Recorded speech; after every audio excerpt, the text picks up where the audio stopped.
প্রিয় দর্শক, আবহাওয়ার বিশেষ বিশেষ খবরে সকলকে স্বাগত জানাই ওয়েদার আপডেটস চ্যানেলে। আজ 23শে জুলাই 2024 সকালের আবহাওয়ার আপডেটে যা থাকছে, ফের নতুন করে তৈরি হতে পারে আরও একটি শক্তিশালী ঘূর্ণাবর্ত এবং তারপরে সেটি পরিণত হতে পারে নতুন করে একটি নিম্নচাপে।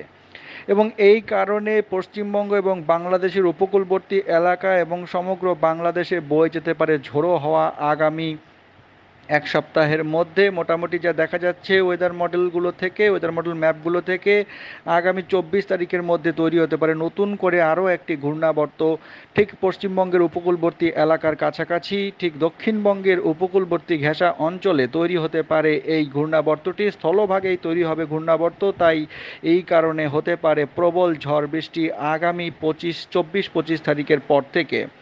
24-25 এই মুহূর্তে যে ঘূর্ণাবর্তটি বা নিম্নচাপটি বর্তমানে গুরুত্বহীন হয়ে পড়েছে এবং স্থলভাগের উপরে অবস্থান করছে, তার জন্য যে ঝোড়ো হাওয়া বাংলাদেশ এবং পশ্চিমবঙ্গের উপকূলবর্তী এলাকায় ছিল তার প্রভাব একটু কম দেখা যাচ্ছে।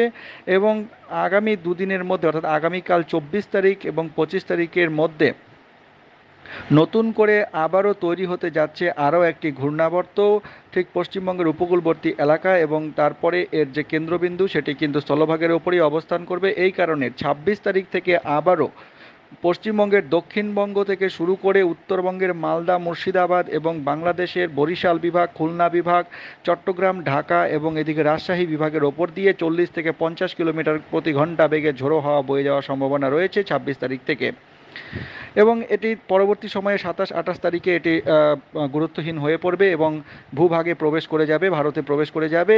এবং তবে এই কারণে 28 থেকে 29 তারিখ পর্যন্ত কিন্তু ঝোড়ো হাওয়া বয়ে যাওয়ার সম্ভাবনা রয়েছে উপকূলবর্তী এলাকাগুলির উপর দিয়ে বিশেষ করে। এবং এই কারণে যে বৃষ্টিপাত যেটি থাকতে পারে আগামী কয়েকদিনের মধ্যে, যে বৃষ্টিপাত যেটা থাকার সম্ভাবনা রয়েছে, যে 24 তারিখে এই ঘূর্ণাবর্তটি তৈরি হওয়ার পরে এর প্রভাবে উপকূলবর্তী বিভাগগুলি যথাক্রমে বাংলাদেশের বরিশাল, খুলনা এবং চট্টগ্রাম বিভাগ, এই বিভাগগুলিতে বজ্রসহ বৃষ্টিপাতের সম্ভাবনা রয়েছে। সিলেট বিভাগে এই নিম্নচাপের কারণে আগামী 25 তারিখে এবং 24 তারিখ রাতে ভারী বৃষ্টির সম্ভাবনা থাকছে।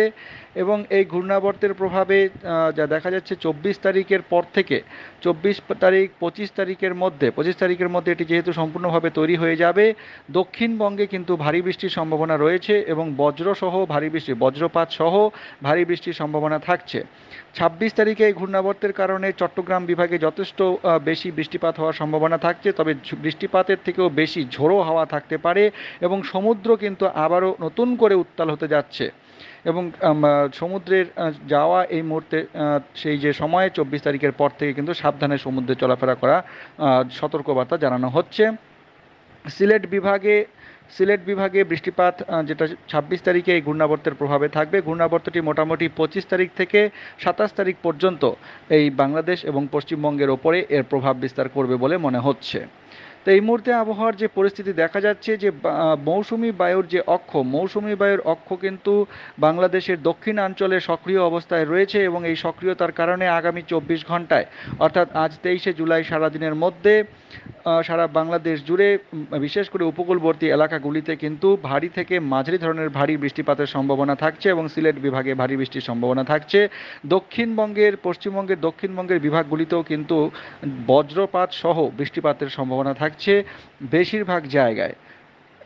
মোটামুটি জামশেদপুর, এদিকে খড়গপুর এবং চন্দননগর, আরামবাগ, কোলাঘাট, খড়গপুর, এদিকে দুর্গাপুর, বাঁকুড়া, বর্ধমান, এইসব শান্তিপুর, এইসব জায়গায় কিন্তু বজ্রসহ বৃষ্টিপাতের সম্ভাবনা থাকছে। খুলনা বিভাগের খুলনা, সাতক্ষীরা, শ্যামনগর এবং যশোর, লোহাগাড়া, এদিকে শালকুপা, মেহেরপুর, পাবনা এবং এদিকে লালমোহন, বরিশাল, পিরোজপুর, মতিরহাট, ফরিদগঞ্জ, সেনবাগ, এইসব জায়গায় কিন্তু, এবং ঢাকা বিভাগের কিছু কিছু জায়গাতেও কিন্তু হালকা মাঝারি বৃষ্টিপাতের সম্ভাবনা থাকছে।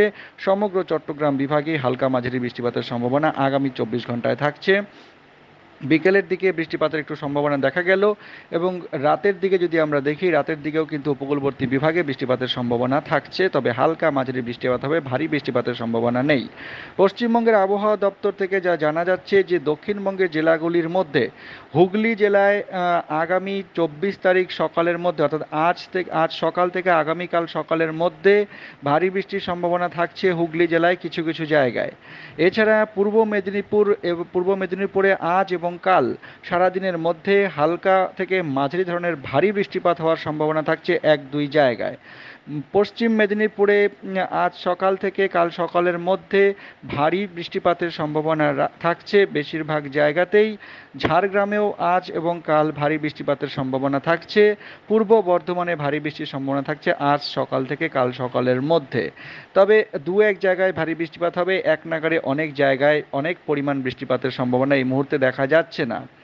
এছাড়া উত্তরবঙ্গের জেলাগুলির মধ্যে জলপাইগুড়ি, কালিম্পং, আলিপুরদুয়ারে এই 3 জেলাতেই একমাত্র আগামীকাল সকালের মধ্যে, আজ সকাল থেকে আগামীকাল সকালের মধ্যে দু এক জায়গায় ভারী বৃষ্টিপাতের সম্ভাবনা রয়েছে। হলুদ সতর্কতা জারি করা হয়েছে। যে কটি জেলার নাম বললাম পশ্চিমবঙ্গের, সেখানে কিন্তু সব জায়গাতেই হলুদ সতর্কতা জারি করা হয়েছে, অর্থাৎ অতি ভারী বৃষ্টির কোনো সম্ভাবনা নেই।